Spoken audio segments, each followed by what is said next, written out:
வணக்கம். 2025ஆம் கல்வியாண்டில் 10ஆம் வகுப்பு மற்றும் 12ஆம் வகுப்பு பொதுத் தேர்வில் வெற்றி பெற்று அதிக மதிப்பெண் பெற்ற திருநெல்வேலி மாவட்ட காவல்துறையினர் மற்றும் அமைச்சு பணியாளர்களின் குழந்தைகளை திருநெல்வேலி மாவட்ட காவல் கண்காணிப்பாளர் டாக்டர் வி. பிரசன்னகுமார் IPS அவர்கள் இன்று நேரில் அழைத்து பாராட்டினார்கள்.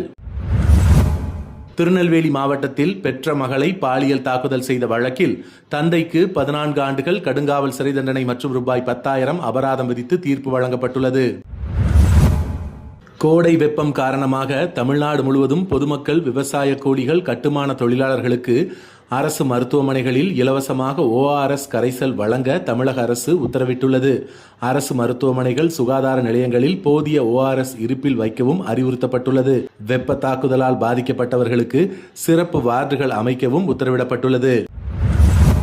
திருநெல்வேலி மாவட்டம் சீவலப்பேரி அருகே கொலை முயற்சி, மிரட்டல், வழிப்பறி போன்ற வழக்கில் ஈடுபட்ட தூத்துக்குடி மாவட்டத்தை சேர்ந்த மாயாண்டி என்ற மதன் 21 வயதான இவர் தமிழ்நாடு தடுப்பு காவல் சட்டம் 14 கீழ் 1982 படி கைது செய்யப்பட்டு இன்று பாளையங்கோட்டை மத்திய சிறையில் அடைக்கப்பட்டார்.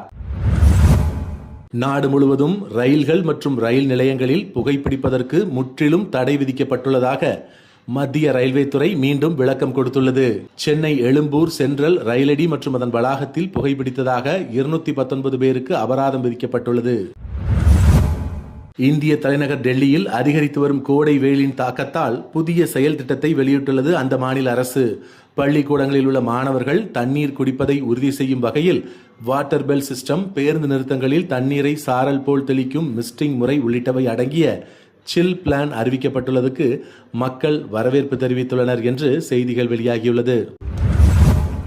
உங்கள் பகுதிகளில் நடக்கும் செய்திகளையும் எங்களுக்கு அனுப்பலாம். திரையில் தெரியும் நம்பருக்கு வீடியோவாகவோ புகைப்படமாகவோ அனுப்பி அந்த செய்தி பற்றிய தகவலையும் பகிரவும். மீண்டும் நாளை செய்திகளில் சந்திப்போம். இந்த வீடியோ பிடிச்சிருந்தா லைக் பண்ணுங்க, கமெண்ட் பண்ணுங்க, உங்க நண்பர்களோட ஷேர் பண்ணுங்க.